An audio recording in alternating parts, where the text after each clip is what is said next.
ছাত্র জনতার আন্দোলনের পর গঠিত অন্তর্বর্তী সরকার বিভিন্ন খাতে যে সংস্কারের উদ্যোগ নিয়েছে তাতে পূর্ণ সহায়তার আশ্বাস দিয়েছেন বাংলাদেশে নিযুক্ত জাতিসংঘের আবাসিক সমন্বয়ক গোয়েন লুইস। রোববার প্রধান উপদেষ্টা ডক্টর মোহাম্মদ ইউনূসের সঙ্গে অনুষ্ঠিত এক বৈঠকে জাতিসংঘ প্রতিনিধি এই আশ্বাস দেন। বৈঠকে গোয়েন লুইস বলেন, জাতিসংঘ বাংলাদেশের পুলিশ ও নির্বাচন ব্যবস্থার সংস্কার এবং বন্যা পুনর্বাসন ব্যবস্থাপনায় সহযোগিতা করবে। এছাড়া অন্তর্বর্তী সরকার দেশের প্রতিষ্ঠানগুলো পুনর্গঠনের যে পরিকল্পনা নিয়েছে তাতেও সহায়তার কথা বলেন জাতিসংঘের আবাসিক সমন্বয়কারী। বৈঠকে সংস্কার, দুর্নীতি, বন্যা, রোহিঙ্গা সংকট এবং জুলাই আগস্টের হত্যাকাণ্ডের বিষয় উঠে আসে।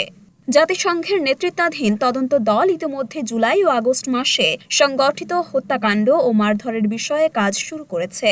ডব্লিউএইচও এবং আইএলওর মতো জাতিসংঘের এজেন্সিগুলো আহতদের সাহায্য করার উপায় খুঁজছে।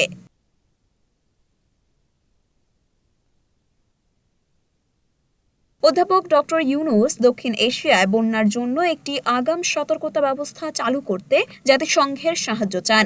তারা পরিবেশ, জলবায়ু পরিবর্তন এবং পার্বত্য চট্টগ্রামের সমস্যা নিয়েও আলোচনা করেন। প্রফেসর ইউনূস কক্সবাজারের আশ্রয় শিবিরে রোহিঙ্গা শিশুদের একটি উন্নত ভবিষ্যৎ গড়ে তোলার জন্য সহযোগিতা চান জাতিসংঘের।